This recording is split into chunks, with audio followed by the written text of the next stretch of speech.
Answer questions 31 to 40.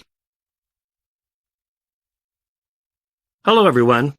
For my assignment, I did a review of the literature concerning absence in the workplace, and I'm going to present a summary of what I found. I looked at some research on absence from work, that is, the number of days' work people miss for various reasons. Researchers refer to two types of absence: frequent absence, which is obviously a more serious problem, and occasional absence. A lot of studies look at the factors involved in absence from work, and several have been identified. Firstly, the gender of the employee may influence his or her ability to attend work. For example, a female is more likely to have child care responsibility, and so could be absent as a result of that. The next factor that has been identified is the attitude of employees toward their work.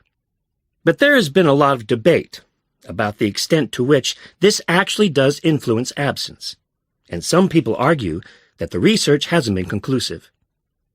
Some researchers have suggested that another reason for high levels of absence is that some organizations have a culture in which absence is accepted, but others have criticized this model, arguing that it's too much of a generalization.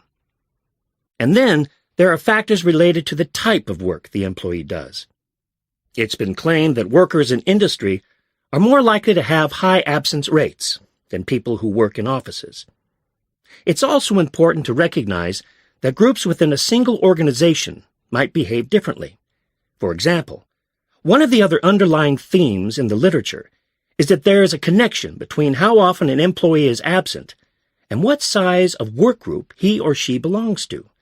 Specifically, it's been found that the bigger the group, the higher the levels of absence.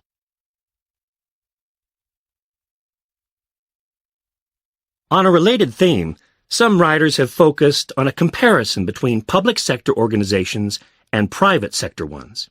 There is some evidence that absence levels are higher in the public sector. It's not exactly clear why this should be the case, but one explanation that has been often put forwards is that in some cases, public sector organizations may not be as efficient. This might be because their systems are more bureaucratic, due to factors which are external rather than internal, like the degree of control the government imposes on the public sector. However, most recent literature suggests a number of other explanations.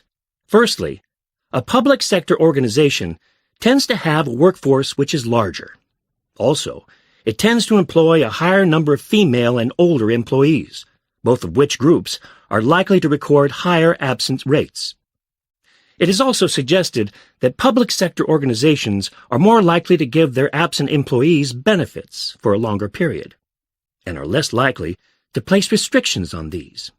In addition, it's been found that public sector employers have less of a tendency to dismiss employees for being absent. And all of these could be additional or alternative reasons for higher absence rates in the public sector. Now, I'd like to talk about the management of absence. That is the end of section 4. You now have half a minute to check your answers.